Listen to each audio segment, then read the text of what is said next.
नमस्कार, सी न्यूज भारत में आपका एक बार फिर से स्वागत है। यूपी बुलेटिन में शुरुआत होगी आजमगढ़ से, जहां भाजपा के गांव चलो अभियान के तहत भाजपा जिला अध्यक्ष ध्रुव कुमार सिंह ने पवनी कला में घर घर किया जनसंपर्क। देखिए ये रिपोर्ट। आजमगढ़ पलहना के ग्राम सभा पवनी कला में भाजपा के गांव चलो अभियान के तहत भाजपा जिला अध्यक्ष ध्रुव कुमार सिंह ने पवनी कला में घर घर किया जनसंपर्क। गांव के शिव मंदिर में बूथ समिति के सदस्यों के साथ स्वच्छता अभियान चलाया। भ्रमण के उपरांत बूथ समिति के सदस्यों एवं वरिष्ठ भाजपा कार्यकर्ताओं के साथ बूथ समिति के साथ बैठक की। बूथ समिति को संबोधित करते हुए उन्होंने कहा कि भाजपा एक ऐसी पार्टी है जो कार्यकर्ताओं के सेवा, समर्पण और त्याग की विरासत पर आगे बढ़ी है। उन्होंने कहा कि गांव चलो अभियान के तहत 12 अप्रैल तक भाजपा का हर राष्ट्रीय, प्रदेश स्तर एवं शक्ति केंद्र स्तर का कार्यकर्ता भी किसी न किसी गांव में घर घर जाएगा, स्वच्छता अभियान चलाएगा और बूथ समितियों के साथ बैठक करेगा। कार्यक्रम का संचालन भाजपा महामंत्री डीके सिंह ने किया। अध्यक्षता भाजपा मंडल अध्यक्ष अनिल यादव के द्वारा की गई। इस अवसर पर महिला मोर्चा मंडल अध्यक्ष प्रगति सिंह, किसान मोर्चा मंडल अध्यक्ष उदय प्रताप सिंह, बूथ अध्यक्ष कमलेश मौर्य, संतोष कुमार तिवारी, अनीता तिवारी, मिथिलेश पांडे, मनीष सिंह, दीपक शर्मा, गोविंद सरोज, राजमन प्रजापति, चंदन यादव, अमित पांडे, तिवारी वर्मा, रामदास सहित सैकड़ों कार्यकर्ता मौजूद रहे।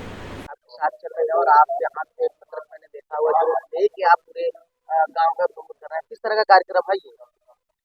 सबसे पहले तो मैं स्थापना दिवस के अवसर पर आप सभी जो मीडिया कर्मी बंधु हैं सुबह से हमारे साथ चल रहे हैं, आप सबका मैं पहले हार्दिक अभिनंदन स्वागत करता हूं। 6 अप्रैल से भारतीय जनता पार्टी का अभियान है, झंडा लगाया गया 6 अप्रैल को। 7 अप्रैल को बूथ समिति की बैठक हुई और 8 से 12 गांव चलो अभियान भाजपा गांव में सभी गांव में एक साथ निकल रही है। 7, 8, 9, 10, 11, 12 कल तक निकलेगी। हर कार्यकर्ताओं को एक गांव की जिम्मेदारी मिली है, हमको भी इस पवनी कला की जिम्मेदारी मिली है। उसके अंतर्गत हम लोग जो केंद्र सरकार की हमारे 10 वर्ष की योजनाओं पूर्ण हुई है, हमारे प्रदेश सरकार का जो 8 वर्ष सफलतम पूर्ण हुआ है, उनके योजनाओं को लेकर इस पत्र के माध्यम से सभी गाँव में हम लोग घर घर जा रहे हैं और जो योजनाएं सरकार ने इसको बता रहे हैं, जो सबको मिला उसको हम लोग पूछ रहे हैं।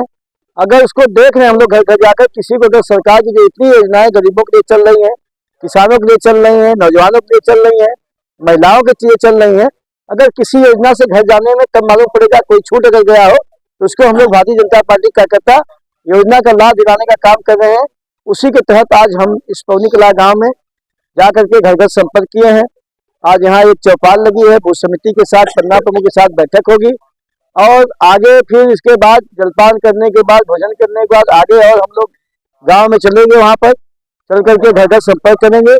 और जो हमारे सम्मानित लोग हैं जनसंघ के जमाने से, जो हमारे इस गांव में अन्य पार्टी, अन्य दलों के लोग प्रबुद्ध नागरिक रहते हैं, उनसे भी हम लोग मिलेंगे। आजमगढ़ से सी न्यूज संवाददाता सतीश चौहान की रिपोर्ट। आगे बात कन्नौज की होगी, जहां प्रदेश के समाज कल्याण राज्य मंत्री असीम अरुण ने स्वास्थ्य सेवाओं को और मजबूत करने के लिए 25 नई एम्बुलेंस को हरी झंडी दिखाकर किया रवाना। देखिए रिपोर्ट।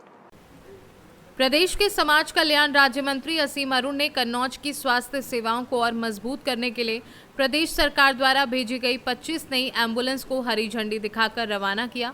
मंत्री असीम अरुण ने बताया कि मुख्यमंत्री योगी आदित्यनाथ को हम धन्यवाद देते हैं कि उन्होंने कन्नौज की स्वास्थ्य सेवाओं को मजबूत करने के लिए 23 अत्याधुनिक व 2 एडवांस्ड लाइफ सपोर्ट एम्बुलेंस को कन्नौज में दिया।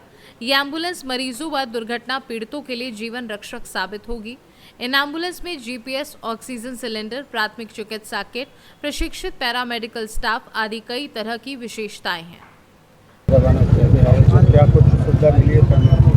कन्नौज की स्वास्थ्य सेवाओं को और मजबूत करने के लिए आदरणीय योगी जी, आदरणीय ब्रजेश पाठक जी लगातार काम कर रहे हैं। पूरा कन्नौज उनको धन्यवाद देता है कि 25 नई एम्बुलेंस आज कन्नौज की सेवा में जुटी हैं। जो सबसे पुरानी गाड़ियां हैं उनको अब हटाया जाएगा धीरे धीरे करके और नई अत्याधुनिक गाड़ियां हमारे पास में एम्बुलेंस के रूप में काम करेंगी। जो ड्राइवर और जो मेडिकल टेक्नीशियन इस पे काम करते हैं उनकी निरंतर ट्रेनिंग कराई जाएगी, जिससे कि उनके कार्यकुशलता, उनका व्यवहार, सड़क पे किस तरह गाड़ी चलाना है, सुरक्षित तरीके से कैसे पेशेंट को लेकर के जाना है, इसके बारे में काम उनका अच्छा है। लेकिन और अच्छा कैसा किया जाए इसके लिए लगातार प्रयत्न किया जाएगा। मेरी ओर से स्वास्थ्य विभाग को बहुत धन्यवाद और बहुत सारी शुभकामनाएं।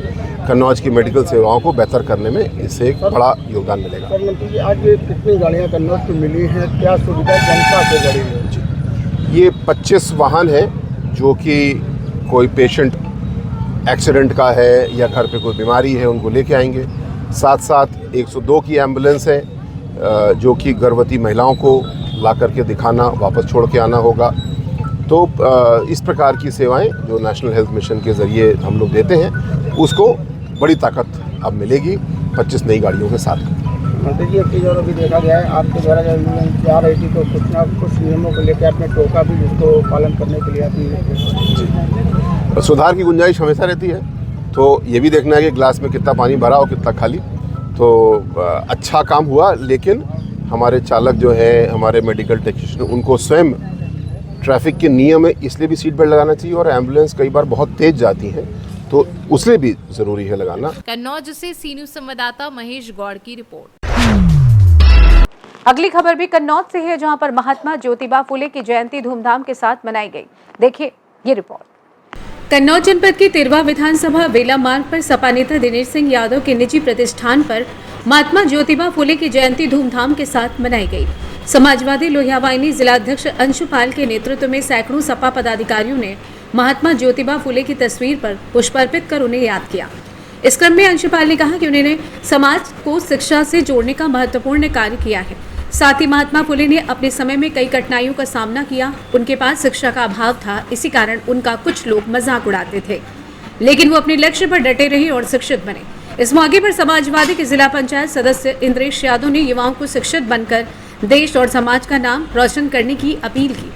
इस मौके पर नीरज कुमार दोहरे, वीरेंद्र कटियार, हुकुम सिंह यादव, डॉक्टर विजय वर्मा, जयकरण सिंह यादव, रामूपाल, सुभाष यादव, डॉक्टर गोविंद कुशवाहा, प्राची दुबे, सत्येंद्र सिंह दोहरे आदि लोग मौजूद रहे। कन्नौज से सी न्यूज़ संवाददाता सीबू सैनी की रिपोर्ट। बुलेटिन के अंत में हम बात करेंगे वाराणसी की, जहां प्रधानमंत्री नरेंद्र मोदी ने मेहंदीगंज में एक जनसभा को किया संबोधित। देखिए क्या है मामला विस्तार से। खबर वाराणसी से है। अपने एक दिवसीय दौरे पर वाराणसी पहुंचे वाराणसी के मेहंदीगंज में एक जनसभा को संबोधित किया। प्रधानमंत्री की जनसभा में भाग लेने के लिए हजारों कार्यकर्ता जुलूस के रूप में पहुंच रहे थे। ऑक्सीजन क्लब के सदस्य एवं कैंट विधानसभा के पूर्व अध्यक्ष सौरभ सिंह मुन्ना के नेतृत्व में सैकड़ों कार्यकर्ताओं ने भागीदारी निभाई। संबोधन के बाद प्रधानमंत्री द्वारा आज अपनी लोकसभा क्षेत्र में 3,900 करोड़ की 44 परियोजनाओं का लोकार्पण तथा शिलान्यास किया गया। 70 वर्ष के 3 बुजुर्गों को पीएम ने अपने हाथ से आयुष्मान कार्ड दिया। प्रधानमंत्री के हाथों कार्ड को पैक करके लोगों के चेहरे खिल उठे। इसके अलावा प्रधानमंत्री ने रमेश कुमार बनारसी शहनाई का जीआई टैग का सर्टिफिकेट दिया। अनिल कुमार को बनारस मेंटर कास्टिंग क्राफ्ट का जीआई टैग सर्टिफिकेट दिया। वह लखीमपुर खीरी के थारू नमो पार्वती नमः हर हर महादेव के साथ पीएम ने संबोधन खत्म किया। पीएम मोदी ने कहा कि भारत आज विकास और विरासत दोनों को एक साथ लेकर चल रहा है। इसका सबसे बेहतरीन मॉडल काशी बन रहा है। यहाँ गंगा जी और भारत की चेतना दोनों का प्रवाह है। भारत की चेतना उसकी विविधता में बसती है। काशी तमिल संगम जैसे एकता के सूत्र निरंतर मजबूत हो रहे हैं। अब तो यहाँ एकता मॉल भी बनने जा रहा है। इसमें भारत की विविधता के दर्शन होंगे। अलग अलग जिलों के उत्पाद एक ही छत के नीचे उपलब्ध होंगे। यूपी ने अपना आर्थिक नक्शा और नजरिया दोनों बदला है। यूपी अब सिर्फ संभावनाओं की धरती नहीं बल्कि सामर्थ्य और संकल्प की सिद्धि बन रहा है। यूपी पूरे देश में जीआई टैगिंग के मामले में नंबर 1 है। हमारी कला, हमारे उत्पाद और हमारे हुनर को अंतर्राष्ट्रीय पहचान मिल रही है। मेरे साथ एक बार फिर हाथ उठाकर कहिए नमो पार्वती नमः हर हर महादेव। वाराणसी से सी न्यूज़ संवाददाता रविंद्र गिरी की रिपोर्ट। फिलहाल के लिए इस खास बुलेटिन में बस इतना ही। देश दुनिया की तमाम बड़ी खबरों को जानने के लिए जुड़े रहिए सी न्यूज़ भारत के साथ। हर खबर आपके साथ, आपके हाथ।